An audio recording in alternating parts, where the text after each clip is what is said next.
Okay. Okay, folks. Welcome. It is Tabletop Tuesday. Well, sorry for the delay. We got stuck in traffic, and then I had a bunch of shit to do in the house, so it took a little bit. Let's get a couple of our announcements out of the way before we get started. Announcement number one, our sponsor for the foreseeable future, Shockwhite Gaming Servers. Link is down below.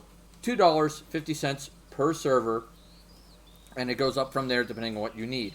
And they do a variety of games, so have fun with that. Second announcement is our artists. If you ever want to try to help out our artists, they are always needing to, the assistance. So please commission them. So there is our art list. If you want to be added to the art list, by all means, please message us with a link to your artwork. We'll check it out and we'll add you to the list if we think it's good. That you need it. Announcement number 3: there is a new goal. It's surprisingly not showing up, so I'm gonna make it show up again. There we go. New goal, up top left. If we get 20 subs, we'll do a cooking lesson on stream. So fun times. So after talking about Anne's cooking lesson that she's going to do at 20 subs.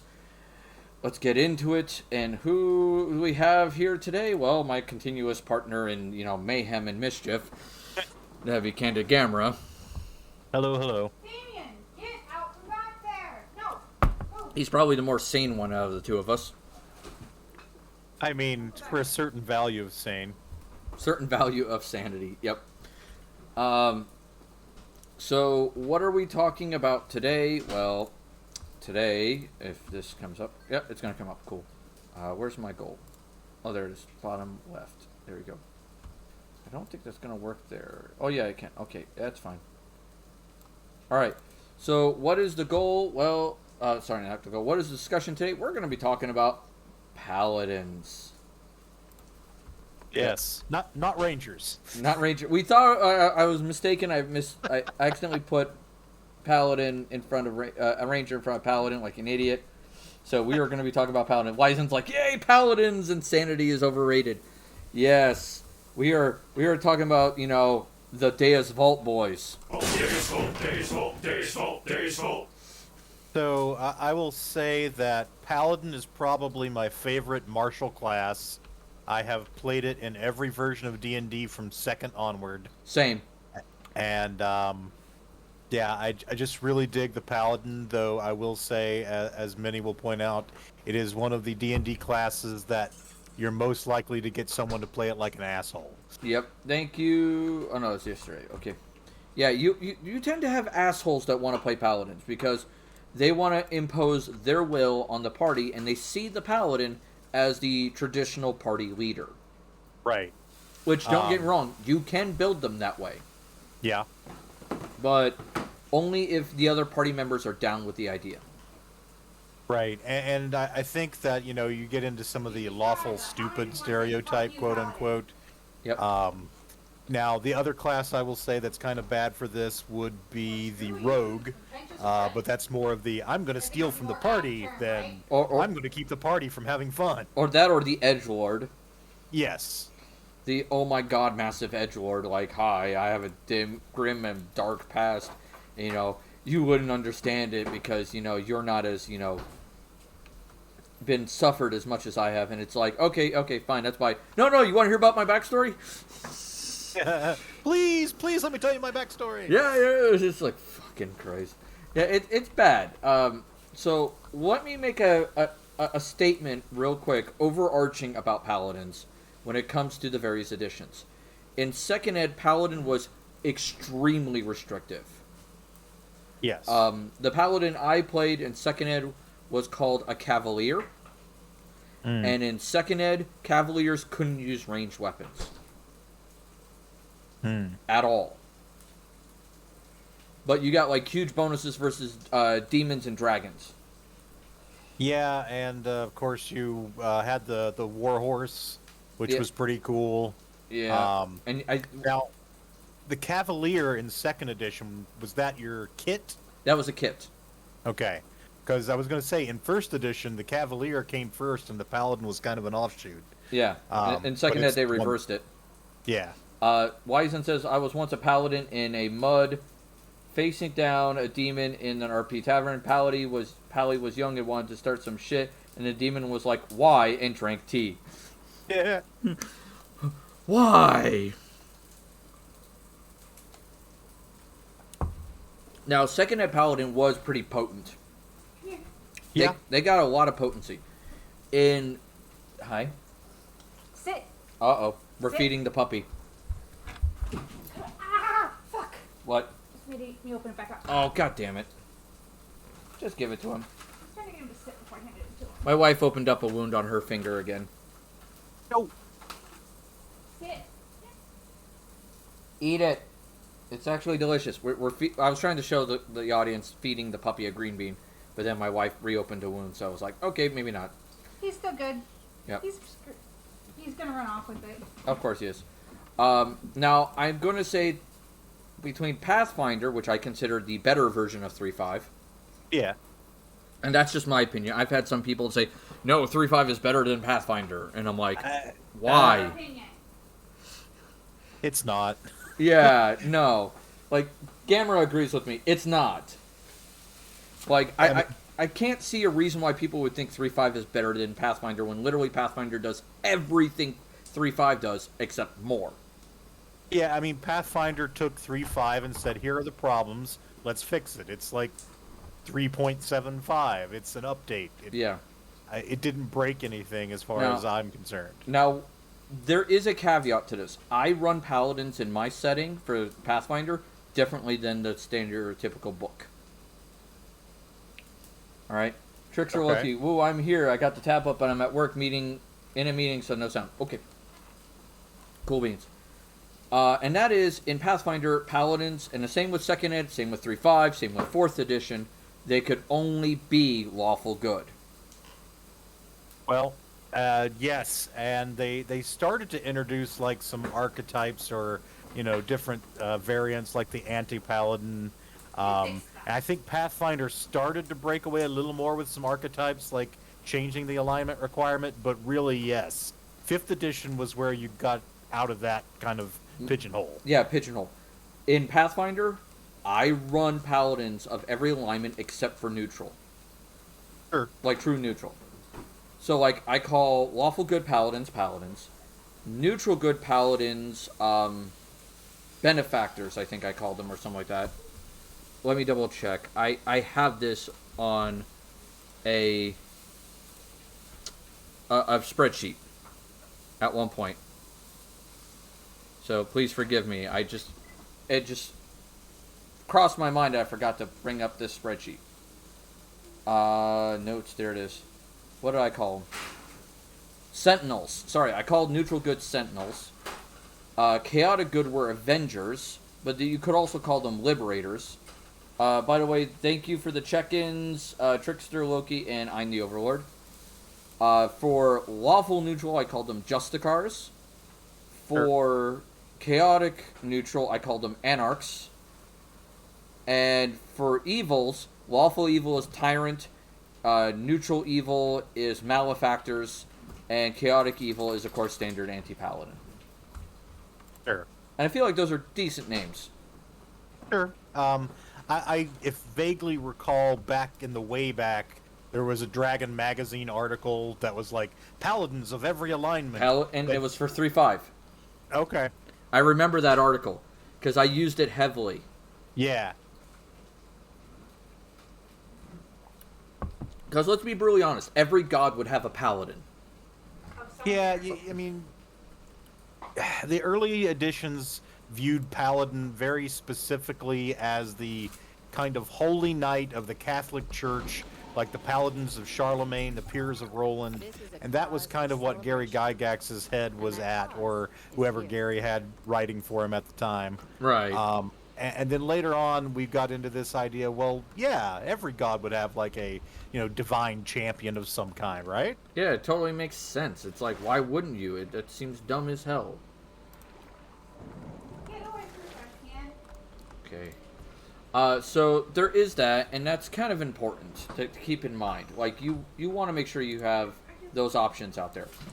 Now, with that being said, I've been asked by one person in one of my games, which paladin do I feel is the strongest, rules-wise? Alright, because someone at Four Horsemen asked me this. And then it was brought up in one of my games as well. So I was like, okay, what did I say? In terms of how the class behaves, I feel like 5th Ed is probably the stronger paladin. I would say so. And that's because of the rework of SMITE, which we'll get to. Yeah. Alright, I want to say that right now. So let's talk about the 5th Ed paladin and show you why I make that statement. And then I'll explain it with the Pathfinder version as well. So we'll go back and forth with them with each category. Alright? So let's start with stats. Because stats is where we usually start, and it's where we usually end. Alright. Paladins don't get access to any ranged combat styles in 5th Ed. Out of my kitchen. So you should really go with strength as a primary. Yeah. Alright? With a good second being charisma. Because a lot of charisma fuels 99% of their abilities. Hands down, it's how it works. Alright? Now, their casting stat, is that still wisdom? No, it's charisma in 5th Ed. Ah, they did fix that. Okay. They did fix that. That's why I say paladins are better in 5th Ed for things. Welcome, traveler. Certainly less multi-attribute dependent. Oh, yeah. Welcome, Atomic Knockout, and thank you for the Smurf check-in. Welcome to the tavern. Grab yourself a mug of ale, pull up a chair, have fun, and don't fireball my damn tavern. So they made them a lot less multi-stat dependent. Like, you only need is, like, strength, con, and charisma. Yep. And here's the fun thing. That's a cool mug. Where did you get it? I did a Kickstarter called Twisted Taverns. I think I still have the... Yeah, I have the pin right here. Okay, let's see if I can do this. That's the pin. If that will let me... I need something wider and smoother. Here we go. Come on. Here it goes. That's my Twisted Taverns pin. So I kickstarted that, and in return I got a mug, I got a pin, I got a bunch of rule books. One of the Tabletop Tuesdays, I'll get into the nitty-gritty about Twisted Taverns and all the things they offer. So that's where I got the mug. Where was I? Oh, stats. There is... Hi, I love you. Oh. She's got food. Here. How much do you love your wife? I love you. A Are lot. you gonna get a hug? God damn it. It's like I have to twist to do it. You get Macy's. Thank you. Alright. Oh, steak. Alright. That's why I demanded a So, hug. how much do you know about 5th Ed, Gamera? I mean, I've played it. Okay. I've run it a little bit. No, Dave. So you understand that later on we'll be talking about warlocks, right? Yeah. Okay. I'm going to bring up something about warlocks now because it is important to paladins. Okay. Alright? There is a warlock subclass that uses charisma to do your attacks. Uh-huh. And that's the Hexblade. Yep. That also lets you summon a sword out of nothing. Yep. So you are always armed. So if you're okay with multi-classing, I highly recommend going Paladin Hexblade. And, Yep. And you don't need to be an evil paladin to do it. No. There are plenty of warlocks packs, like patrons, that you can take that are not evil. So that right there, you can still be the good guy. You just have a magical sword you summon, and you beat people with the power of your personality. And you have short rest refreshing slots that you can use for smites. Yep. Which helps a lot. Which we'll get to smite in a bit. But so, strength should be usually first. Con second, charisma third, or strength, charisma, con. Depending on how you're building yourself. Oh, good job, Damien. You What? actually used Fair. the pad. Oh, he used the P-pad? Cool. Yes. Good job, All right. buddy. With Pathfinder, we're going to go kind of the same way. All right. Strength is first. Charisma is second, because in Pathfinder, Charisma also fuels your paladin spells and abilities. Well, asterisk. In Pathfinder, you do get, I think, bonus spells and things based on wisdom. But your spell casting's not important to your Pathfinder paladin so I think they changed it. I mean, there might be an archetype that changes it. I'm checking right now, because I could have sworn they've changed it. To cast a spell, you must have a charisma score equal to 10 plus your level. Saving throw is all about charisma. Bonus spells per day is charisma. Oh, nice. I did not realize that they had tweaked that. They amended it in Complete Warrior, or Complete Combat, or whatever it's called. Okay. So it was errata to be charisma. Interesting. And ever since that, I think it was Complete Combat was released, the player's handbook has been changed to reflect that. Okay, so that is a good change. I didn't realize they had done some running errata on that, but I fully support that change. Yeah, same here. It makes it a lot less. What are you doing? So the only thing I will slightly disagree with then on the paladin attributes for Pathfinder is I would actually put charisma over strength. True. I could see that. You realize that's attached to your butt, buddy. The dog was chasing his tail. Yeah. So Anne was laughing that. at that. Speaking of the fact that Anne is in the background, by kissing their boo-boos and slapping the bitch who made the boo-boo. Atomic Knockout, I'm going to go into Lurk Node. Very nice to learn about Hexblade. Cool as hell. Thank you. I appreciate educating you on that. And when we do Warlocks later, Atomic, we will totally dive into Hexblade more, because that's important. I'm gonna disagree with you on the charisma thing. I think strength is more important than charisma, and here's the reason why. Paladins do not get many spells. Sure. And they don't use their spells a lot. More often than not. There is a trait I would recommend if you want to be more high on spell casting. But for the most part, spells are a secondary feature to Paladin. Yeah. I 100% agree with that. So that's not why. Okay, That's not why I consider charisma valuable, though. Oh, no, I still consider charisma valuable. I say strength is more important than charisma. So why do you think charisma is more important than strength?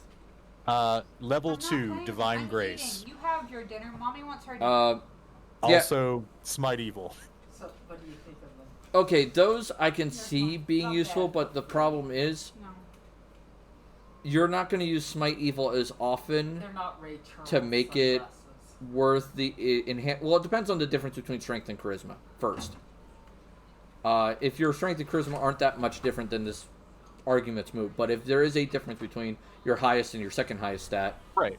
I would still opt for strength more, because you're going to be in combat more, and while Paladin, while Smite Evil is useful, not every enemy you're going to run into is evil. No, but it's just part of the package is what I'm saying. Like, Divine Grace, second level, your charisma bonus on all saving throws. Which is really nice. Charisma fuels your lay on hands ability. Yeah. you get so many cool uses of mercies with your lay on hands ability. The channel positive energy is charisma based. You have so much versatility, and honestly, the core of it honestly comes back to me for Divine Grace. Yeah. Having that extra +1 to all your saves, like if you put your 18 in charisma and your 16 in strength, I think being the tanky guy that magic doesn't affect that much is a little more important than the +1 to hit and damage, on average. I can see that. That's because of how I view the paladin role maybe a little differently. Yeah, I view them as more of a divine combat ability than the tankiness of it. Don't get me wrong. This is the class, if you want to play a tank, this is the class to do it. Yes. Oh my god. So there is that. So we talked about abilities. We're going to do a quick overview on races. And, of course, 5e has 1.5 billion races, so I'm not going to go over all of them.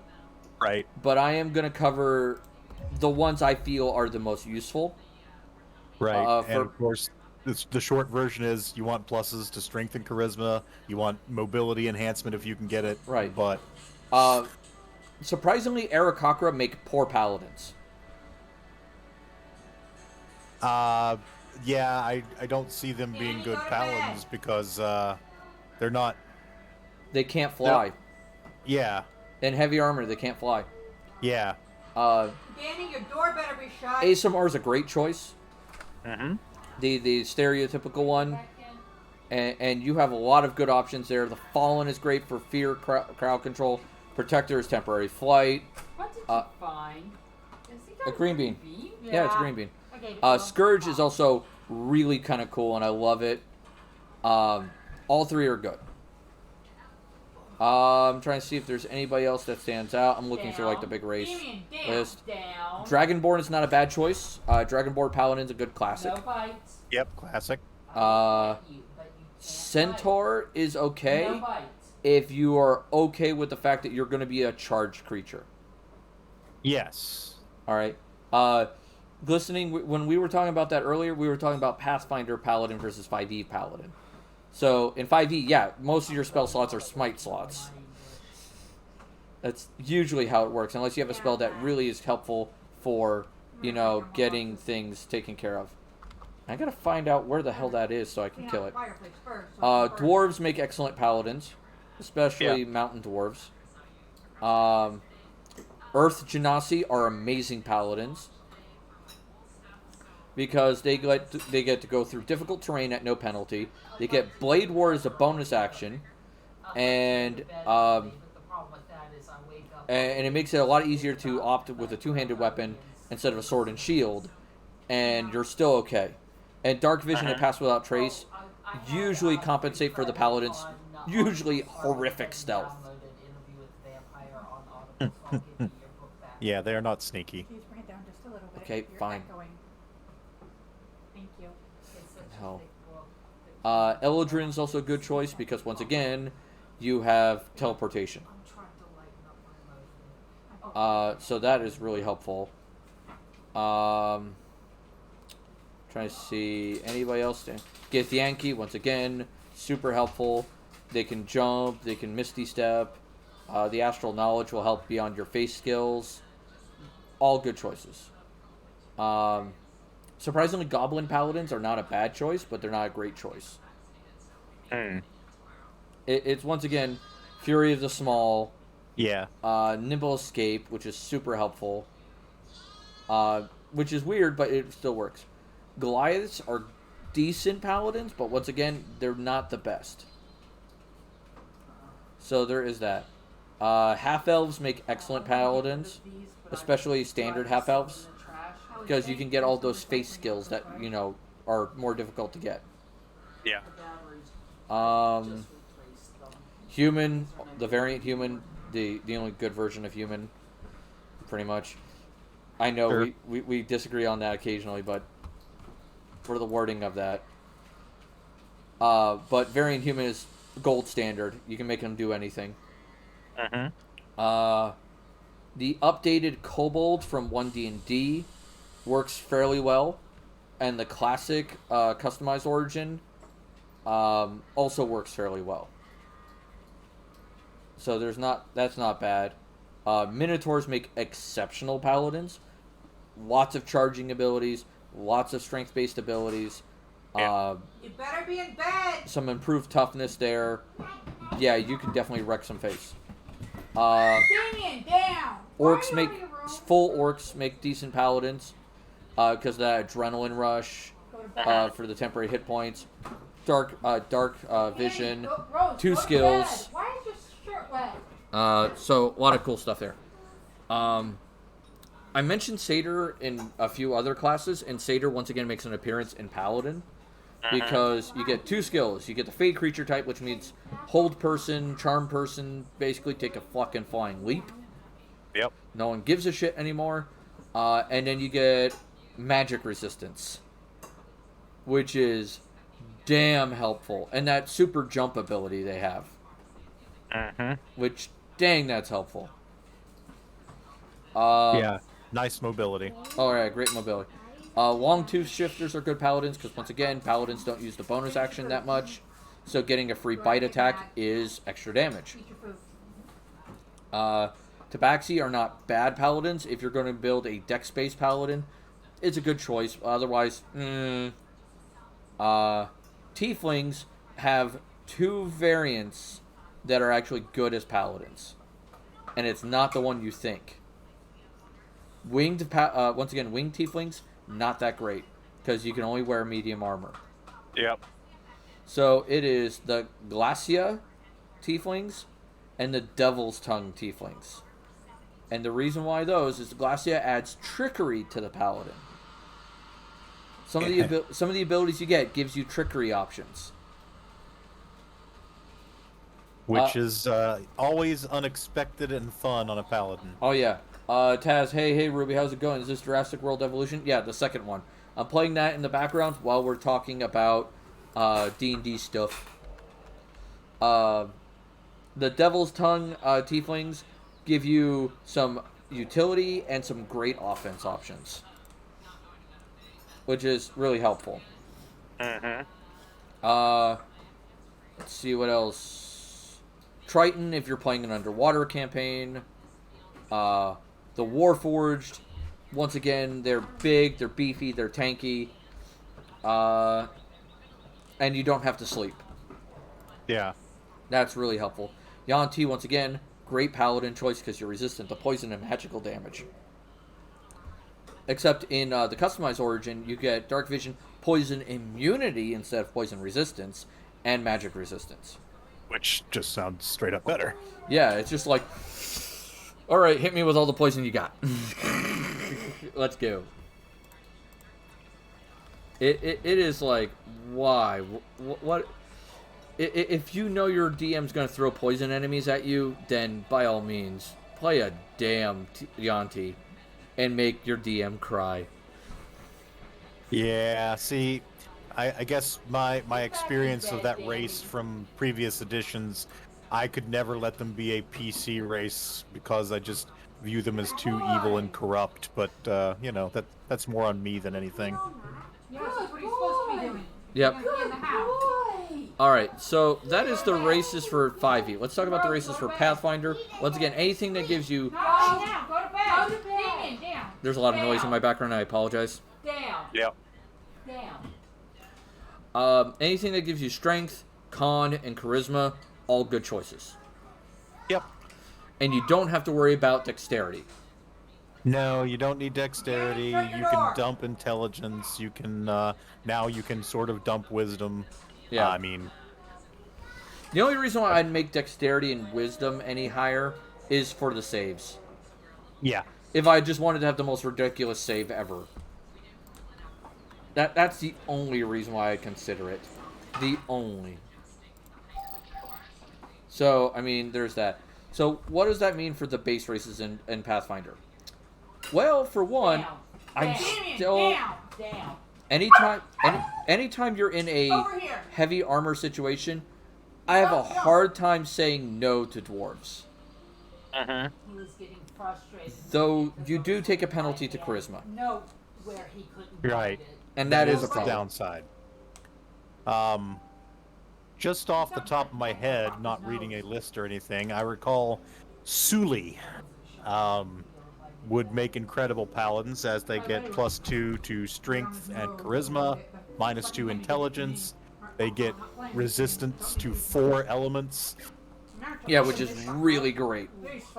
Yeah, I'm a big fan of the Sully, as you're well aware. Oh yeah. Elves are horrible paladins. They don't give you anything useful for paladin, and the bonuses are your least important abilities. Yep. So it doesn't help. Gnomes actually make decent paladins. They get bonuses to Constitution and Charisma, which they do take a penalty to Strength, but they're great for mounted combat builds Sure, yeah. because your mount is going to be medium. So there you go. If you want to play a mounted combat character, but you're worried about your horse not fitting in the dungeon, well, play a gnome. You're riding a dog instead. Yeah. Half elves make really great paladins because once again, their flexible ability bonus is nice. Their favorite class bonus improves their auras, how big their auras are. Yes. And that is a major help. Oh my god. Yep. And considering you have 5 auras, not counting aura of good, this is a fantastic choice. Yeah, and that's another reason why I tend to view the paladin as, you know, the tank rather than the damage dealer, because your job is to stand there and keep those auras up, protecting the party, because you are a tank slash buffing character, and yeah, you're just really good at that role. The dog is whining next to me because of his green bean. He can't quite figure it out. Aw. Yeah. He's working on it. So there is that. Half orc, once again, good choice because you got the flexibility bonus. Their favorite class bonus is friggin' dog shit. It is horrifyingly bad. So there is that. But you can take, as a half orc, you can take the human bonus instead. Yeah. So, human halflings ignore because once again dexterity is not helpful, and okay, you know it is what it is. Humans always a great choice in Pathfinder. You get a freaking any ability score you want to increase, and their favorite class bonus adds energy resistance to one type of energy. So. Yep. And this resistance stacks with magical energy resistance. Yeah. So that is damn helpful. Alright, so let us talk about what the paladin brings to the table. Go to bed! Alright, before we get into the skills. Do you have your pull-up on? Okay. Alright. Did you poop in your pull-up? Oh my gods. God damn it, Danny. I swear my son is just wanting to die. Why didn't you go to the bathroom? I love my children, but goddamn, they make me want to pull my hair out. Yeah. Alright. No, I wouldn't. Hit points are always going to be good for a paladin. It's a D10. Oh, for fuck's sake. How? Give me a second. Apparently, my son is up to something. Alright. I'll hold here. Yeah, I'm going to put it on Be Right Back, but I'm going to turn off my mic. You can talk to people, I guess. Okay. Sorry. I got to handle this. Yep.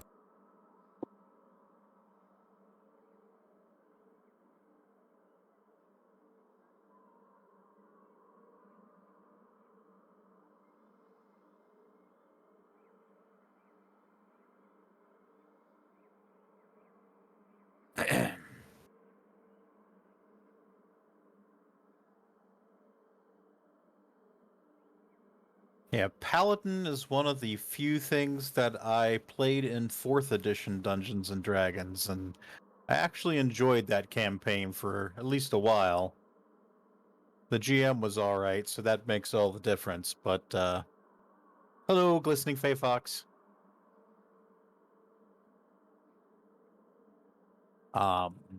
Yeah, you never want to fall into the trap of playing the Paladin as the guy who tamps down the party's fun, who's there to impose his religion or moral code, because that is a very quick path to making your fellow players absolutely hate your ass.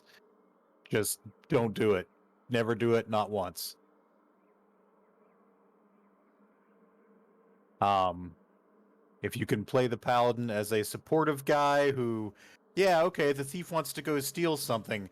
I'll not notice that, or at least pretend not to notice that, because it serves a greater good, and I'm not going to be a dick to the rest of the party. Trying to think. Paladin experiences. I will say that my favorite Hello, Daryl B. 1979. Ruby is not in right this second. He had to step away to deal with his kids, but I am manning the fort.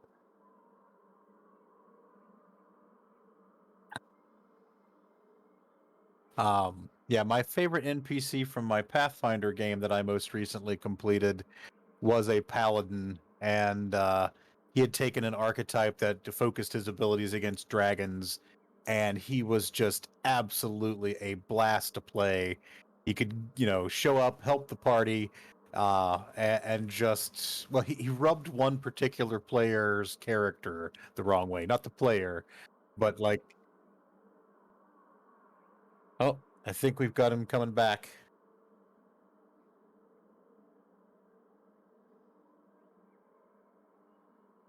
Paladin, Monk, and Bard in 5th edition, Fae Fox, I assume?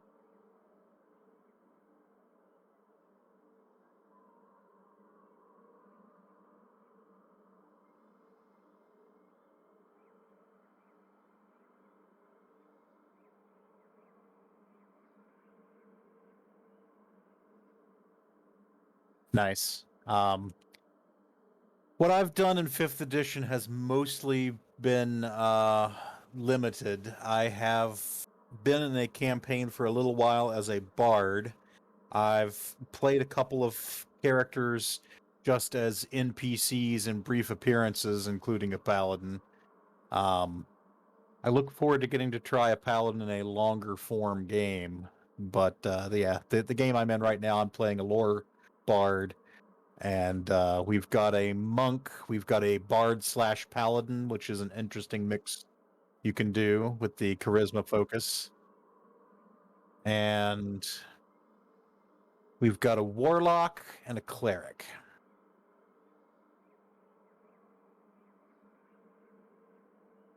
It's a pretty good party. We have at times struggled, I think, just because we don't have a lot of area damage to take out mooks. Fortunately, our cleric is a light cleric and does have access to fireball, so that is at least somewhat handy. Welcome back. All right, I'm back. Sorry about that. My son decided to decorate his room. We had Daryl B 1979 show up with a Smurf check-in. I appreciate that, Daryl. Looks like Stream Elements is hawking the factor code. There you go. Yeah, let me double check Stream Elements because I could have sworn I got rid of it. But I was just talking about some of my experiences with Paladins in the past. Ah, that's always good.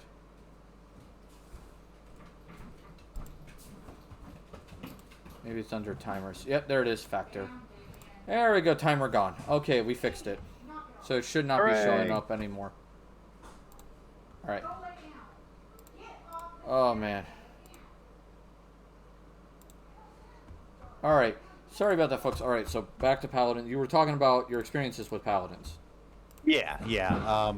I had a particularly favored NPC in my last Pathfinder game that was a paladin. He took an archetype that was focused on battling dragons, and so I would occasionally use him to show up with the party. And everyone in the party loved him except one guy who had sort of made himself the party leader. But this NPC was very boisterous, and everybody liked him. So very quickly, my player who wanted to be the leader got nicknamed as the deputy leader. Oh, he must have loved that. So basically, they told him he was in charge when the paladin wasn't around, even though the paladin only showed up in like 3 sessions, I think, 3 adventures. Oh, that had to piss him off. No, Yeah, a little bit, but it was funny, and it's just it was a good interaction. And he was a fun paladin. He wasn't the sort to limit people's behavior. My 5th edition paladin experience is relatively limited, just as basically an NPC I've gotten to run for an adventure or two. But yeah, give me a second. Yep. I swear I'm never gonna be able to sit at my fucking desk. Yep. I need your help. Never mind.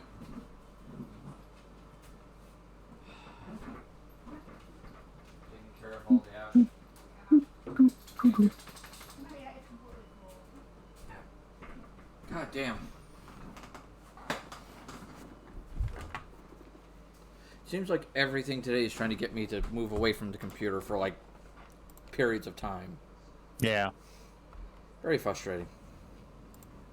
Yeah, I've been running into some weird computer issues lately myself, but more of the technical variety.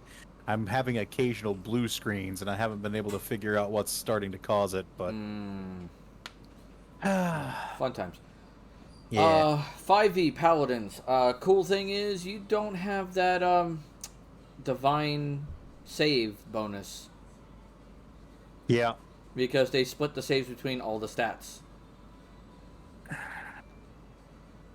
They do have aura protection, which gives you a boost to your saves. Yeah. So a lot of paladins consider the feat resilient constitution to give them the bonus in constitution saves. Sure. Lay on hands in 5e is definitely useful. It's also useful in Pathfinder. Yeah, I Hands down. think it got a little weaker, honestly. Yeah. But In 5e it got weaker. it's still pretty good. Yeah, with 5e you get a fighting style. And fighting styles give you kind of like a bonus to how you fight, Right. depending on what you go for. The best one I've ever come across was dueling. Okay. And the reason why it works so well is it gives you +2 damage with any one-handed weapon. And you can still use a shield with the dueling fighting style. There you go. So you can essentially make your paladin do almost as much damage with a longsword as he could with a greatsword, Yeah. on average, Yeah. which is really cool. If you want heavy amounts of damage output, great weapon fighting's still really good. It's hard to say no to that. Defense is also really cool. It's not exciting, but it does give you a +1 AC. And in Pathfinder, a +1 AC is a big deal. Not Fifth Pathfinder, 5th edition. Yeah. Because the ACs are much lower. Yeah. You've got much more bounded values there. Yeah, which is kind of annoying, but I get why they did it. Other than that, some people may be really tempted to do protection, but in order to use protection, your allies have to be right next to you. Yeah. So it's not as good. For spellcasting, 5e, paladins get a mix of buffs and healing options. Really cool, but most of the time they give up their spells for smite. It's just the way it goes. Paladin Smite! Yes. So there is, Divine Smite, which is their greatest source of damage. Now, with 1 D&D, that damage output goes down immensely. Because the way the rules are written for 1 D&D, smite damage doesn't critical anymore. Right, because it did have special rules that allowed it to do extra damage on a critical. Yeah, it basically in 5e you could critical with a smite because the way the rules were written in 5e. Well, now, if I recall correctly, in 5e the crit damage on a smite was written into the smite rule itself, not the general crit rules. So when they release the 1 D&D version of the Paladin, that could still be there. Yeah, it says second level, you hit a creature with weapon attack, you expend 1 spell slot, radiant damage, added to the weapon's damage. 2d8 for first level slot, 1d8 for every level higher than 5 damage. Increases by 1d8 if the target is an undead to a maximum of 68. It has nothing there about special rules for... Yeah, because it counts it as a weapon attack. That's why it doubles. I thought I remembered reading it differently because it came up in our last game. I looked up Divine Smite on Paladin. Yeah. There's nothing in the Paladin section about it. Well, they could still fix it hypothetically in the Divine Smite of 1D&D. Yeah, but at this time, if you use the 1D&D rules, they can't get critical on Smite. Which, it's too soon to tell if that's gonna Stay. Yeah. So there is that. Level 3, Paladins are immune to all diseases, which is really cool. Do you like to read? Are you ready for something new? Then this objective is right up your And then you also get your Sacred Oath. And oh boy, Sacred Oaths. Let's talk about those. Which ones are crazy, which ones are bad, so on and so forth. And when I say crazy and bad, I'm talking about in a optimization sense, not in a roleplay sense. Okay? So please keep this in mind. Oath of Conquest is hella broken. Alright? If you use it in the right way. Now, would I call it the most broken one? No, but it's definitely in the top 2 or 3. Alright? Oath spells. At 3rd level, you get a Warlock exclusive spell as a spell, which is Armor of Agathis. Oh, yeah. Which means anytime someone hits you, they take damage. Yes. 5th level, you get Spiritual Weapon. Really cool. 9th level, you get some good offense options. 13th level, you get Stone Skin.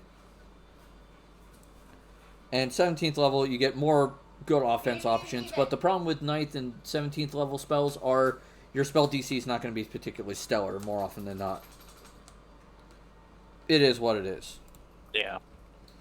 Level 3, you also get Channel Divinity. Both options are I wouldn't say stupidly good, but they're really good. Conquering Presence is a fear spell with a circular AoE. Oh, Blenerd is raiding us. Hey, Blenerd. Have fun with... Yep, thank you. I was just looking up the critical hit rules for 5e, and that's going to benefit something else. Because my character's got a Frostbrand weapon, so I would get to double the extra d6 cold damage. Yeah. Interesting. Conquering Presence, like I said, it's really cool. It's a AoE, circular AoE instead of a cone. So you just jump into a bunch of enemies and just go, and my fireballed my tavern. Thank you. Now I have to build some more furniture. The other one is Guided Strike, which is when you absolutely need to hit. Yeah. So it's really super helpful. I'm going to talk about the level 15 ability first before level 7, and there's a reason behind it. Scornful Rebuke is you combine it with Compelled Duel, forgo a shield, and you'll have the ability to heal yourself while bashing the crap out of an enemy. Which is really helpful. Reason why I wanted to save Aura Conquest and Invincible Conqueror is because they are both the 2 best abilities of this subclass. Fair enough. You combine Aura Conquest with the Channel Divinity Conquering Presence, and you have the ability to cast Fear. You have multiple ways to make enemies frightened. And if the enemy in question doesn't have reach or range weapons, you can stand 10 feet away from them with a reach weapon and just wait for them to die from the aura's damage of Aura of Conquest. That's really good. Yeah. And then for Invincible Conqueror, it has a 1-minute duration. And how do I put this? I'm gonna have to read it exactly to explain why it's so good. At 20th level, you gain the ability to harness the extraordinary martial prowess. As an action, you can magically become an avatar of conquest, gaining the following benefits for 1 minute.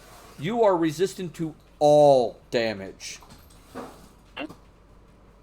Whenever you take the attack action on your turn, you get to make 1 additional attack as part of that action. And now, any melee weapon attack you make scores a critical hit on a 19 or 20. Very nice. That is hella good for you want to be a damage output guy. Especially the resistance to all damage. That's the big one that made me go, done. That is really good. So that is Oath of Conquest. Oath of Devotion is the standard paladin we're used to in other versions. So you get freedom of movement, you get Beacon of Hope, some interesting things. You get Sacred Weapon, which is the decent buff to your attacks. You get Turn Undead, essentially. Aura of Devotion, which helps with versus Charm. Oh, yeah. Purity of Spirit, protection from evil and good. Excellent defense buff. Providing defenses against 6 different creature types. Having it run permanently without needing to concentrate is also spectacular. Yeah. And then Holy Nimbus, you get 10 damage around with anybody near you. And it ups your allies. Oath of Glory. The best way I'm going to describe this is it's super reliant on concentration. And that is a problem. Yeah, concentration in 5e is such a bugbear, no pun intended. Yeah, it's a problem. And I very much agree that you don't want to use Oath of Glory. I would avoid it if you can, unless you have a really good RP reason to do it. Oath of Hun, why is the dog whining? He's mad at something with his band. Okay. Oath of Redemption is really good if you want to play a non-violent paladin. Sure. I know that sounds weird, but it works. So I would heavily consider it. It works out fairly well. I've had. So, I mean, all in all, I would consider it. Especially if you want to be a healing paladin. Or a spell paladin. Yeah. It's really good at that. Oath of the Ancients is kind of neat. It doesn't have any great spells other than plant growth and protection from energy. And its abilities are interesting. I wouldn't call it bad. I would just call it, you're gonna have to find a way to make it effective. Yeah, the paladin in my current game that I'm playing in is Oath of the Ancients. Yeah. It takes some work making it effective. I will say that. It's not something you can easily work. But it still can work. It's just, how's it gonna, go, kind of thing. Yeah, just got to put a little more thought into it. Yeah. And that's my thing with that one. I like the background idea. I like the story of it. But it's just like, that's gonna take some effort. I wouldn't recommend it for a newer player. That's fair. Oath of the Crown, if you want to be that super tank paladin, that you want to defend your allies, you want to make sure no one gets past your, crusading wall there, they're the way to go. Because, let's be brutally honest, there is a 3rd level spell you get, and it's a basic requirement if you're going to play this subclass. Compelled Duel. Have you ever experienced that one? I have not. I've heard some people talk about it a little bit. Yeah, it's basically you point at someone, you go, you, me, we fight right now, just us. Let's go. That's how Compelled Duel essentially works. It can get really kooky really quick, but it's worth it. You can also do Champion Challenge, so you can... He's trying to chew on my DVD case, which I just scared him away from. You get an ability called Compel Champions Challenge. I'll describe that here in a minute. But it's useful in combination with Compelled Duel. Basically, the best way to describe... I'll actually just describe Champions Challenge now because it's really cool. Your enemies... This is how you keep your enemies where you want them. Alright? It doesn't let them go more than 30 feet away from you. Yeah. So, if you position yourself and you activate that ability and force them all in there, you can slowly compel duel each one at a time. Yeah. And take them out. Damn helpful. 5th level spells, kind of meh. They're not great, they're not bad, but they don't stand out. 9th level, you got Aura of Vitality, which is good for healing. 13th level, you get Banishment, but because your save DC is going to be kind of bupkis, it's not going to be that great. 17th level, you get Circle of Power, which is a great buff versus enemy spellcasters. So that's helpful. And then you also get access to Geas, which is a good way to long-term solve problems without killing someone. Yes. So there is that, and that's beautiful. Turn the Tide is the other ability, and what it does is it's essentially mass healing word. So it's a bonus action, mass heal. It's not like a lot of healing, but it's some. Oh. But yeah, if you could deliver a little bit of healing across the width of the battlefield, that can really help out. Oh, yeah. The 7th level, you get Divine Allegiance. What it does is... Let me look up... where are you? Just had it. Crown. There you are. I was trying to find it. Divine Allegiance. I'll read this one because this requires an explanation. Starting at 7th level, when a creature within 5 feet of you takes damage, you can use your reaction to magically substitute your own health for that of the target creature, causing that creature not to take damage, and instead you take damage, and this damage cannot be reduced or prevented in any way. Yeah.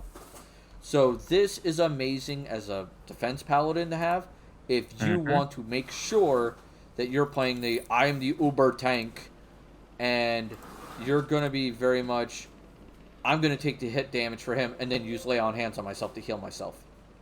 Yep. Problem solved. Or you can use that Turn the Tide and basically go, heal everybody, including myself. Unyielding Spirit, if you use this and Aura Protection, you are immune to paralyzed and stun. So that is really helpful. Like, I know some people say it's not that helpful because those conditions are rare. But I'm like, dude, even if they're rare, when they go off, they are devastating. Yeah. And so being able to be just utterly immune to it and go, eat a dick. It's so damn helpful. And then the last one is called Exalted Champion. Alright, so at 20th level, this is what happens. Your presence on the field of battle is an inspiration to those dedicated to your cause. You can use this action to gain the following benefits for 1 hour.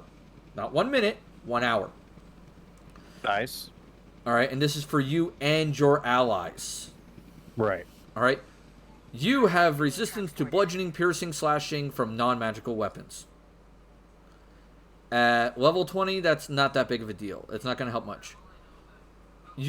That's for you, though. Your allies have advantage on death saving throws when within 30 feet of you. That's helpful. Very nice. And you have advantage on wisdom saving throws, as do your allies, within 30 feet of you. Yeah, there we go. That's what makes it go, oh. Squidgy just said, my cat is a ninja. I heard something hit the floor, but the cat had knocked a bell off my shelf, and it hit the carpet without dinging. It's Cat Ninja. Ninja vanish. Alright, so Crown is really good as a defender. So throw some sentinel feats on that. Throw, a good range weapon, reach weapon, and you're going to be kicking butt. Yep. Oath of the Watchers is okay, but it's really, narrowed on what it can do. Like, the campaigns it was designed for, they can do very, very well in, but outside those campaigns, that's not great. So, like, Curse of Strahd or Tyranny of Dragons, they're great in. Everything else, not so great. You have to have an abundance of undead and dragons to make this subclass really worthwhile. That's fair. As well as extraplanar threats. Watchers are also good against extraplanar things. So, Yeah. Oath of Vengeance. Remember how I said Oath of Conquest was like in the top 3, if not top 2? Mm-hmm. Oath of Vengeance is number 1 for a reason. Alright? It is so devastatingly damaging. It's insane. Alright? So, how do I explain this? Remember how Crown is like the best for defending? Yes. Vengeance is the best at killing things. Okay. And they're very, very good at it. Alright, so let's talk about spells. At 3rd level, when you take this, you get Hunter's Mark and Bane. Nice. Those are stupidly strong, especially Hunter's Mark. Because if you want to basically, you mark one target and go, this one target's going to get fucked. And you do a lot of extra damage on it. Yep. Alright? And it actually can do more damage with that Hunter's Mark than you can get from a Smite from that level. Which is crazy. I mean, that would be the nice mark of a good Paladin spell. Like, well, it's better than Smite. I guess I will cast it. Yep. 5th level, you get Paralysis, the ability to inflict paralysis. And you also get Misty Step. Both are really good. 9th level, here's where some broken shit comes in. Haste and Protection from Energy. Both good. Would you like to have damage resistance on whatever energy type you are dealing with? Congratulations, you have that now. Yep. 13th level or situational, it's Dimension Door, but you already have Misty Step. Dimension Door is better and very useful, though. Yeah, but it's more costly. Hey, AP! AP is here! Hi. That 17th level, you get Hold Monster and Scrying. Nice. So there is that. So channel divinity abilities, alright? The first one, not so great. It's called Abjure Enemy. It basically kind of causes fear. Target doesn't get additional saves, and their speed is half the duration. It can be helpful. But it works on anything that isn't immune to fear. Vow of Enmity, though, is the better one. For 1 minute, you have a guaranteed advantage against the target you pick. Nice. That's the whole combat. More often than not. Yeah. Yeah, most combats don't go more than 10 rounds. Yeah, so congratulations. You're picking a target and going, he's going to get fucking hit every round. Then there's Relentless Avenger, alright? Which is good for a defender build. Don't get me wrong. But it's also good for making sure that guys don't get away that often. Yeah. And I'll tell you what it does. 7th level, your supernatural focus closes off your foe's retreat. Whenever you hit a creature with an opportune attack, you can move up to half your speed immediately after your attack as part of the same reaction. And it doesn't provoke opportunity attacks.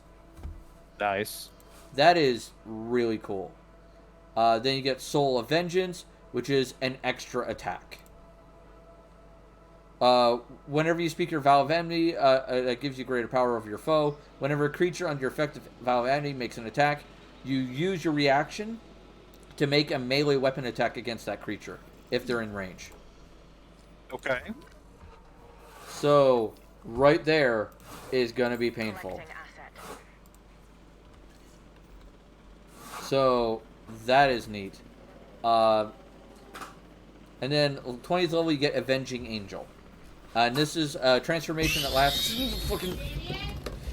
Thank you, AP. Damien, get over here. Hi, AP. Yeah, AP. So, Avenging Angel. You get this for 1 hour, and this is the benefits. You get wings out of your back that grant you a flying speed of 60 feet, even in heavy armor. Damien, if I couldn't get you, you're gonna go in your kennel. You emanate an aura of menace up to 30 feet. The first time any enemy creature enters the aura and starts its turn, there during a battle, the creature must succeed at a wisdom saving throw or become frightened of you for 1 minute or until it takes any damage. Damien, back up. Attack rolls against the frightened creature automatically have advantage. Very nice. Yeah. So that's brutal. But in my opinion, what makes it the best brutal is like the Relentless Avenger, the Vow of Enmity, the Haste, and the friggin' Hunter's Mark. You are going to basically go after one dude and you're going to wreck that dude's face. Yeah. So your best bet is, if you're playing this subclass, pick the biggest, meanest guy in the enemy group and just run at him screaming. Yeah. And, yeah, almost pull a barbarian, except do a little bit of planning ahead of time. Oathbreaker is the next one. Oathbreaker can be hard to bring into a party, but it has some cool stuff. But it's hard to argue it because it's pretty evil. At 3rd level, you get Hellish Rebuke, which is good for a defender. Anytime someone hits you, you can use reaction to cause them damage. Yep. 5th level, you get nothing really helpful. It's Crown of Madness, which is like, meh. 9th level, you get Animate Dead and Bestow Curse. Yikes. Yeah. You can make it so that the you have more guys on your side for every time you kill someone, which can be helpful. Sure. And Bestow Curse has several really good options, so don't It does. Don't argue that. 13th level, Blight is decent single target damage, especially against plants. But once again, your spell DC is not going to be high enough, like compared to a full caster. And then 17th level, Contagion and Dominate Person. Yeah. Those are both really good spells, especially if you hit the enemy with Slimy Doom. Yeah. But once again, evil.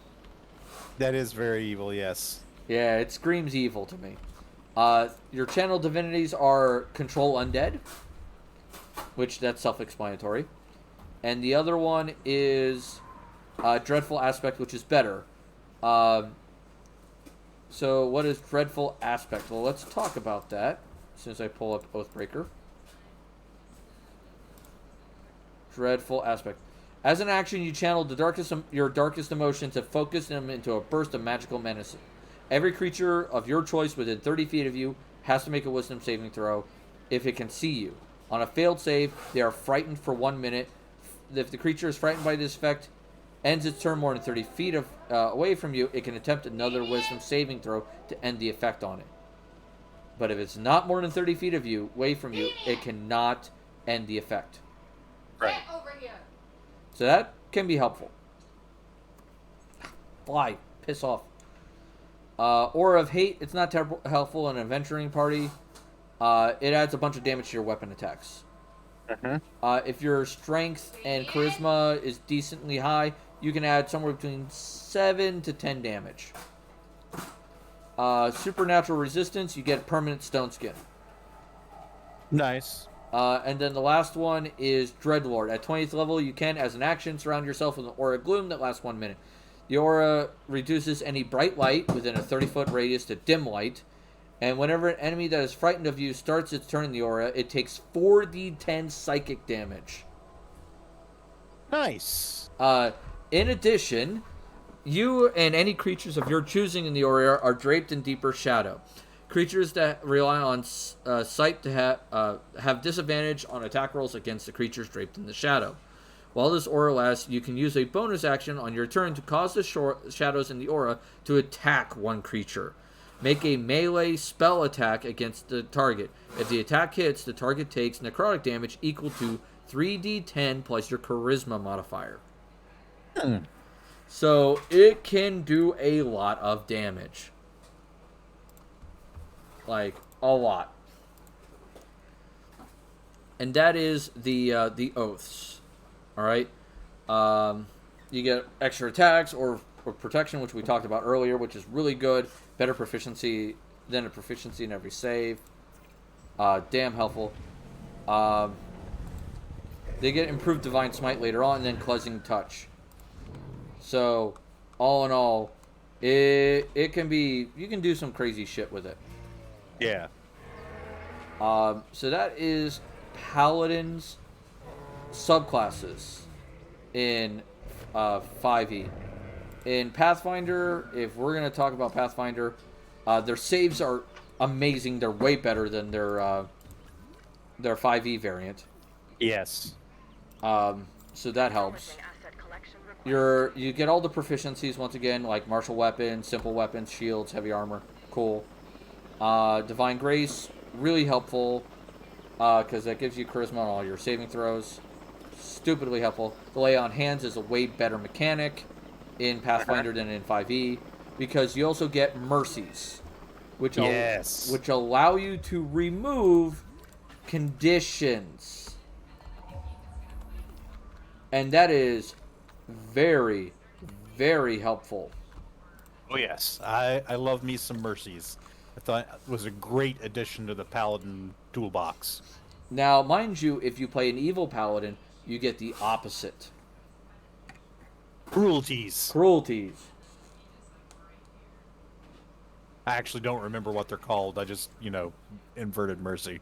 Yeah, I think it's called cruelty. Okay. I want to make sure about that, but I believe it's called cruelties. If not, it should be. Yeah, it's called cruelty. It's called cruelty. You had it right. Yay. Okay. Paladins also get channel energy in Pathfinder. It's kind of poopy. It won't be good as a cleric, so I wouldn't pay no mind to it. Divine Bond, both options are really good. Okay? I would not say no to either of them. Because you either get a warhorse mount thing, or you get the ability to enhance your weapon. Yes. And both of them are damn good. I concur. The spells are not great for Pathfinder in 4th edition. You get some okay ones. There are a couple. There are a couple that sometimes will sneak up on you. Yeah. If you're gonna get any knacks, if your DM allows knacks, get the magical knack trait. Because that improves your caster level. And that will make your spells a little bit more effective. Or Justice is good, or Faith is really good, or Righteousness also really good. Holy Champion is good, but it's not great.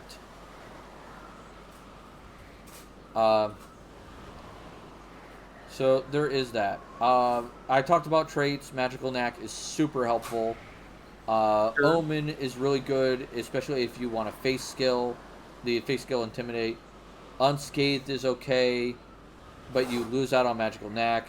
And Seeker is one of the best traits in the game, hands down, if you don't have Perception as a class skill. Because Perception is the most rolled skill in the damn game. Yeah. Yeah. I just wanted to mention very briefly that Paladins have a spell that is almost unique to them in Pathfinder. There is one cleric domain that gets it, and it's a first level spell for Paladins called Bless Weapon. Lasts a minute per level, and basically makes the weapon treated as being magical for bypassing DR. It becomes good aligned, so it can bypass DR on that basis. And all critical hit rolls against evil foes are automatically successful, so every threat is a critical hit. It's a fantastic first level Paladin spell. Oh yeah. And if you are picking spells for your Paladin Pathfinder, get it. Yeah, I highly recommend it. Now let's talk about weapons, because they are both character classes that rely on weapons. Alright? Let's see if I can find my weapon area. In 5th Ed, the halberd, the glaive, and the pike, if you want reach, grab those. Javelin, probably going to be your ranged weapon of choice. Great sword or maul, good two-handed weapon. I definitely go with those if you don't want reach. Longsword, Morningstar, or Warhammer, all of those are great one-handed weapons. Rapier if you're going with a finesse paladin, and so there's that for 5e. For Pathfinder, any reach weapon is good. The Guisarm is my personal favorite. Okay. because it has trip and disarm, Yeah. which are both really great choices. If you want a one-handed weapon, like you're going sword and board, scimitar. It's hard to beat that critical hit factor. Yeah, that critical hit range is amazing. And the same with the falchion. Yeah. For two-handed without reach, falchion is a great choice. So I would heavily consider that. Longsword and greatsword are not bad choices if you want to use them, but if we're optimizing here, I would, if you're going to go longsword, go scimitar. If you're going to go greatsword, go falchion. Just for that, because yeah, you're losing 2 maximum damage, but in return, your crit rate is going to be bananas. For armor, full plate and 5th ed, with a shield. Unless you're going to go Great Weapon Master, pick up a shield, go the dueling weapon style. Congratulations, you're going to be doing just fine. Yeah. With full plate, that's going to be great. For Pathfinder, once again, full plate, great choice. Heavy shield, also great choice, unless you're planning on using a two-handed weapon. Yeah. So there is that. Now, we are going to talk about some Paladin spells, because we mentioned those a little bit, and they are important in both 5e and Pathfinder. I think they're more important in Pathfinder than 5e. We discussed the spells are really great for them. Yeah.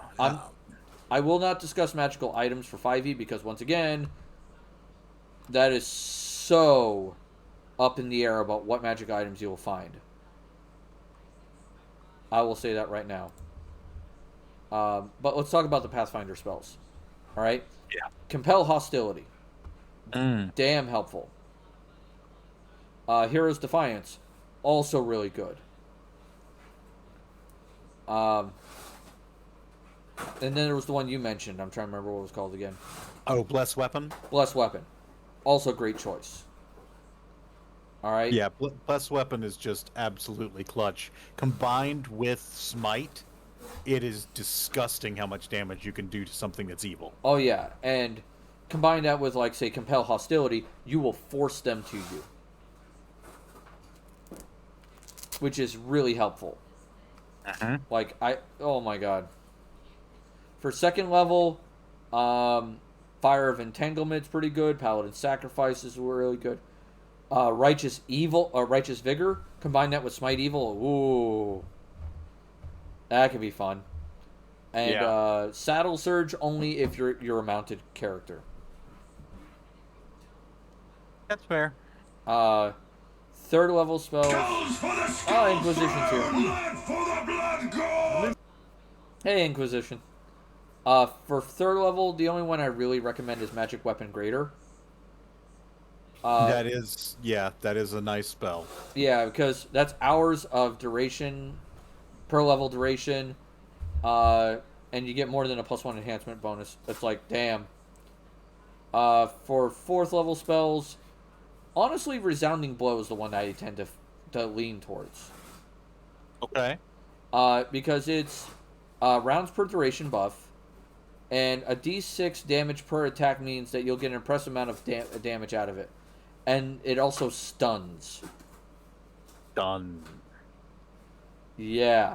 The stunning was the one that does it for me. It's like every attack you get a chance to stun. It's such a devastating condition to have inflicted. So, yeah. Yeah. And it has a bonus effect if you crit. Yeah, like it is. Let me see. Let me read it off exactly. It's 1 round per level. It can only affect you. Saving throw is Fortitude partial. And casting time is 1 swift action. So it's not even a full action to cast it. Yeah. Damn helpful. On a successful melee attack, you do 1d6 points of sonic damage. Sonic is nice. Sonic is really nice. If you're using your Judgment ability or Smite ability against the target is automatically staggered for 1 round on each successful attack. A successful Fortitude save will negate the staggering effect. On a successful critical hit, the target is stunned and deafened. Nice. Stunned for 1 round, deafened for 1d6 rounds. Successful Fortitude save negates the stunning and deafened effects. If you're using Judgment or Smite, foe makes only a single save against all effects. And the spell immediately ends if the weapon leaves your hand. And that makes sense, yeah. And here's the kicker. It stacks with the Thundering Weapon property. Nice. Alright, so for our viewers, let me tell you what Thundering does, because some of you may not know. A Thundering Weapon creates a cacophonous roar like thunder whenever it strikes the target with a successful critical hit. The sonic energy does not harm the wielder, and it does an extra 1d8 points of sonic damage on a critical hit. For every crit multiplier it is above 2, add another d8. Yeah. Subjects deal critical hits by a Thundering Weapon must make a successful DC 14 save or be deafened permanently. Yeah. So it's like, I'm going to stun you, I'm going to make you deaf, and if I have Thundering on my weapon, I even have a chance to make that deafness permanent. And I'm going to do a shit ton of extra sonic damage to you. Uh-huh. Put that on a falchion or a scimitar, and you're just going to freaking wreck face. It's going to hurt, man.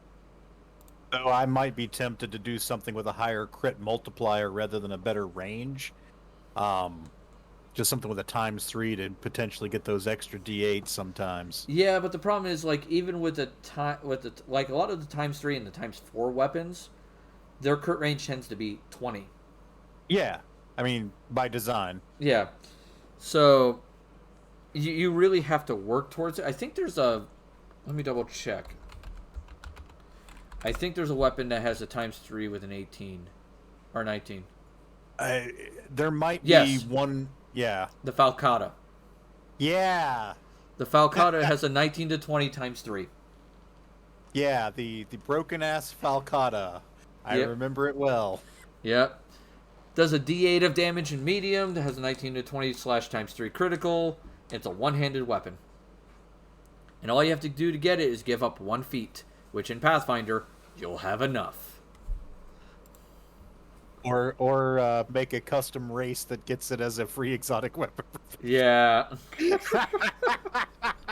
I remember that. God damn it. Yeah, that's Dalton for you. Literally the most unbalanced weapon in Pathfinder. Zeroed right in on it. Yep. So there is that. Other than suggestions for Paladins, they make some multi-classing suggestions on the website I got my list off of. For 5e, don't combine them with Barbarian. A lot of people are like, oh, I'm going to combine it with Reckless Attack. No, that's not going to help you. Fighter gets better choices on fighting style, but you could probably get it with a Fighting Initiate feat. Sorcerer, if you want more spell slots to fuel smites, Sorcerer isn't a terrible choice, but honestly, there's a better choice, and that's Warlock. Yeah. Warlock is honestly the best class to multi-class with for Paladin. The bonuses from Hexblade are just too damn good. Yeah, Paladin Hexblade seems like just fantastic combo. Don't know why you would do anything else just about. Yeah. And so far, every Paladin I've tried playing in 5e, I've ended up picking up Warlock. Like a few levels of Hexblade Warlock. Like, I think I built a Paladin. I think I showed you at one point the Paladin I built. That was for someone else's game that they wanted a villain. Yeah, you did. Yeah. He went into Hexblade far enough to where he could have a two-handed Hexblade weapon. And that's brutal. Mm-hmm.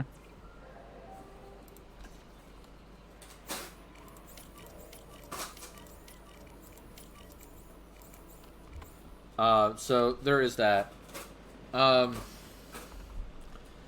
For other fun things, let's talk about at least magic weapons in Pathfinder, because that's easier, because you're more likely to find them. Holy Avenger is damn good for a paladin. Yeah, it's made for you. Yeah, it pretty much is made for the class. At least good paladins. +5, Holy Cold Iron weapon is great on its own, but the ability to cast Greater Dispel Magic as many times as you want is just insane. Yep. So there is that. For armor and shield abilities, getting Champion is not a bad choice. The flat +1 AC bonus is cool. Getting a +2 AC versus your Smite challenge is good. You know what? We forgot to talk about Smite Evil in Pathfinder. I just looked at it. I was like, we didn't discuss that. Well, the nice thing about Smite Evil for Pathfinder versus 5th edition, there are a couple of things. One, you're not giving up spell slots, which that's a nice thing. Yeah. Two, it's a bonus that actually has like a duration, if I remember it correctly. It pretty much lasts as long as the target is alive or until the combat ends, essentially. Yes. And so basically you can say, that guy, I'm going to fuck that guy up. Especially if he has to be evil. Yes. Now, you can detect evil, of course. Yep. So you don't waste it. Right. And you get your charisma bonus to attack rolls, your paladin level to damage rolls. If it's certain kinds of creatures, you can... It's outsider with the evil subtype, or evil aligned dragon, or an undead creature. Yes. The bonus to damage on the first successful attack gets 2 per level of the paladin. It bypasses DR. You gain a deflection bonus equal to your charisma modifier to your AC. It's just absolutely incredible. Yeah. Smite Evil in Pathfinder is way more powerful in terms of what it provides than the 5e variant. But the 5e variant is more versatile. Right, and because you can declare the smite after you have hit or after you have crit, you have the option to say, I'm going to use this and I know it's not going to go to waste. Yeah. Which is nice. But yeah, one, it's nice. Two, you also get more targets you can use it against. That's true. It is not alignment locked. Yeah, unlike the 5th ed, the Pathfinder variant, which is alignment locked. So that is the thing about that.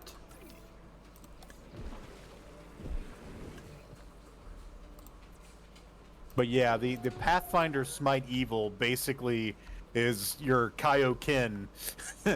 You just like, okay, well, I need to win this fight. Yeah. Kaioken times 10! Kaio what? Kaio what? Like, what was it, DBZ Abridged. Kaioken. No. Times? No! No! Motherfucker! Yeah, it was just like, oh my god. Yeah, that is your clutch ability. You will absolutely destroy an evil opponent with it. And it's just, yeah, it's so good. So good. Yeah. It's hard to say no to it. It really is. It's just like, god damn, what happened here that made this so damn good? And it just blew my mind when that happened. When I read it the first time. If the Pathfinder version wasn't alignment locked, it would be far too good and broken. That is true. And even alignment locked, it's like the GM should be going, wow, do I really want to throw them up against an evil guy again? Because last time the Paladin just turned him into, ketchup. It's like, he dead now. It just hits so hard. The bonus to hit, bonus to damage, bonus to your AC, bypass DR. Yeah, it's got all the bells and whistles. 10 out of 10, no notes. The only downside with it, in my opinion, is the number of times per day you get it. Well, that's true. Starting out, you only get it once per day. I think 4th level is when you pick up your 2nd. Yep. But it is really your clutch. Okay, this is the big bad. Okay, I'm gonna wreck his face. Yeah, especially if it's evil. Yeah. Like, time to fucking kill someone. So you there are now my bitch. Whack! And it's... Now, if I am playing a paladin in Pathfinder, I'm gonna tell you right now, there are some things that you should definitely consider, alright? 1, work with your party. Do not become lawful stupid. No. Alright? Which is, when we say lawful stupid, we are saying, don't be the player that puts your will over everyone else's. Especially if it's negating their fun. Yes. And Paladin is one of those classes that has that problem when people play it. Yes. And it's just like, you gotta be careful about that. Well, and it's like something I mentioned earlier. I don't remember if it was while you were away or not. You don't want to be the paladin who's telling the thief, no, you can't steal from anybody. I'm lawful good. You want to be the paladin that's like, okay, I'm going to go over to the market, guys. You take care of whatever you need to do, as long as I don't know about it. Yeah. See no evil, hear no evil. Don't just fucking... Basically pull, what was it, Han? Who was it, Schultz or was it, Han? Hogan's Heroes. Who was the guy? It was Schultz? Schultz. What was his rank? Sergeant Schultz. Sergeant Schultz, yeah. It's like, I hear nothing, I see nothing, I know nothing. Yes. Be that. And be okay with being morally gray. Right, and in 5th edition, of course, it's easier. You're no longer locked to lawful good. So, great. But even if you're lawful good, doesn't mean you have to be the utmost paragon of law and good. Right. And the other thing is, if you're lawful good and you want to be that paragon, you just have to recognize that a paragon doesn't necessarily mean you impose your moral and ethical values on the people around you. Sure. And yes, I am saying this as a life lesson for people in the real world, too. Yes. I would also say, the best way to describe it is be like more like Superman or Batman, where like Superman inspires others to be better. Yes. He doesn't force them to be better. Right. Batman kind of does the same way, but in a different method. I would say that's fair. I mean, Batman is less an inspirational figure than a terror figure. Yeah, it's like, I'm just gonna scare the fuck out of you. Welcome. It's like, goddamn. So there is that. So keep that in mind.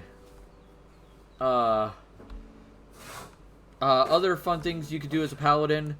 Have a teammate that you work closely with.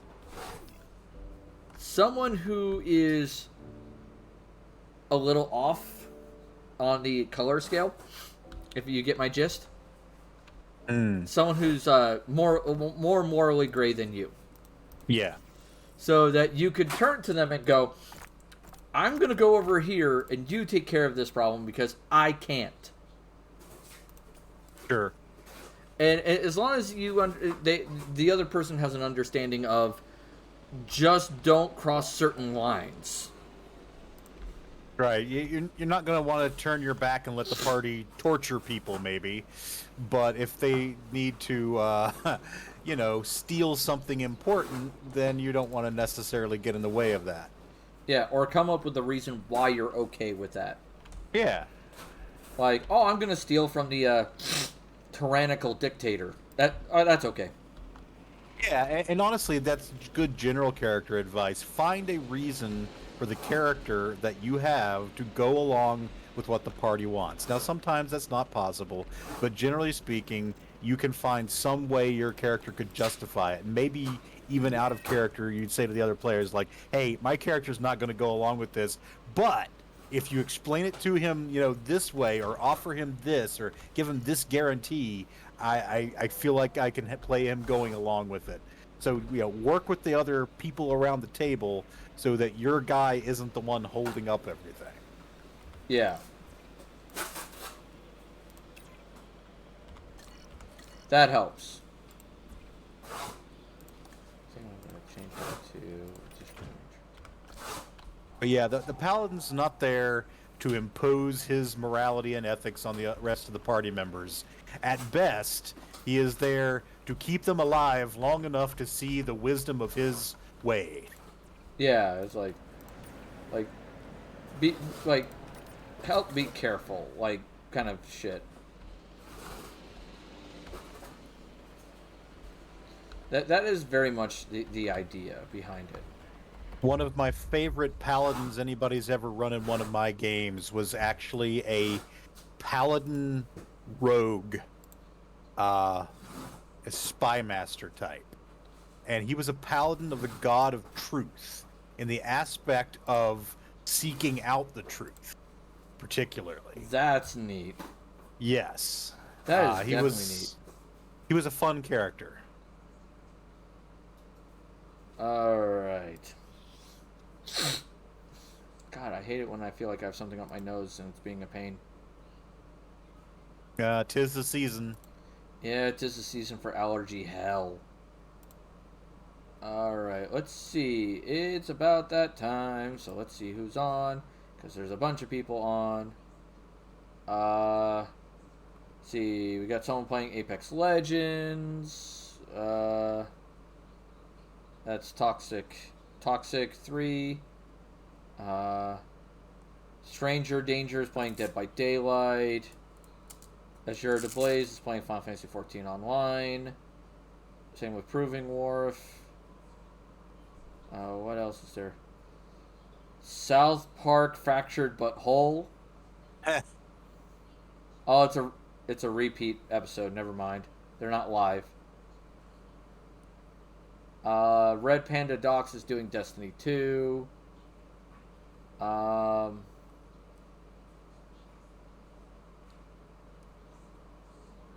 Angel Woman's doing Disney Dreamlight Valley.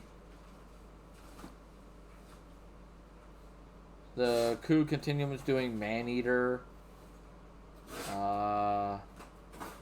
Zawesome Sauce is doing League of Legends.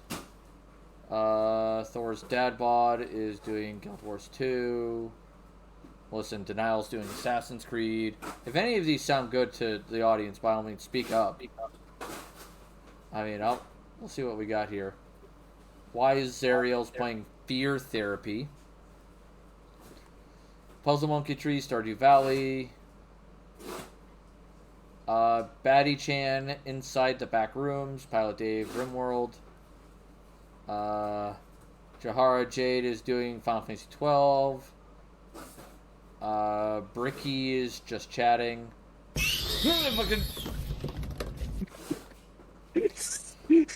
You're a bastard. I wait for you to be reading something else, so you're caught off guard, Miller.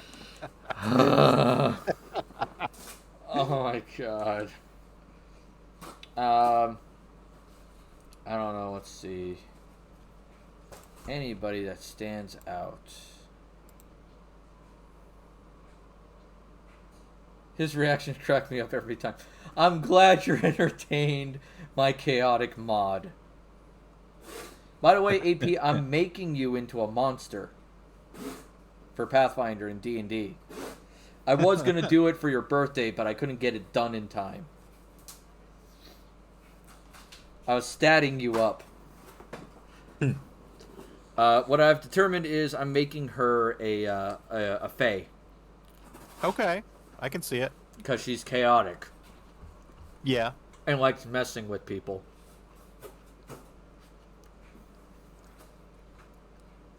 Yeah, it was meant for your birthday, but I couldn't get it done in time. So, we'll see when I can get it done, and then when I decide to do it. If I decide to broadcast it on stream, we'll have to let you know. Alright, what do we got here? Extending my birthday. I love it. What is... That was someone who visited recently, was Minor Mom. Did I not save them?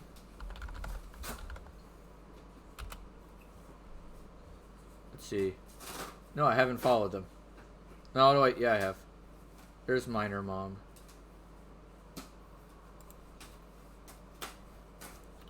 Are they... Let's see, they're doing something. They're playing Minecraft. Nice. Okay, yeah, we'll do that. We're going to follow you first so I can find you. Alright, so we're going to raid someone called Minor Mom. They showed up in the channel, like, I think it was yesterday or last week.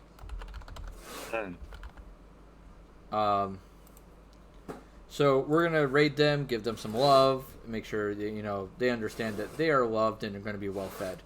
So, if you are a follower, please use the following message. If you are a subscriber, please use the following message when we raid. Please stick around for the raid because you get extra critical rolls that way. And you can use them for various effects, like fireballing my goddamn tavern. Getting an audio-visual entry, which, by the way, for listening Faye Fox, that's almost done. I gotta find the right song for it. Like AP just fireballed the thing. You can also summon the guards. Let's see, what else is there that's kind of neat? On Wildcard Wednesdays, you can pick what game I play the next week. So there's that as well. So, speaking of Wildcard Wednesday, please join me tomorrow, same time, about 7 p.m. Eastern, for Wildcard Wednesday, where I'll be playing some more Dragon Age this week. We're getting towards the end of the game, and then I'll figure out what I'm going to be playing.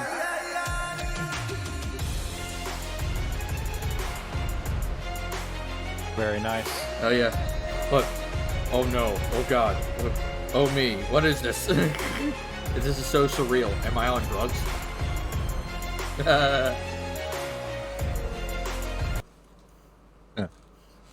This shit is so surreal. Am I on drugs?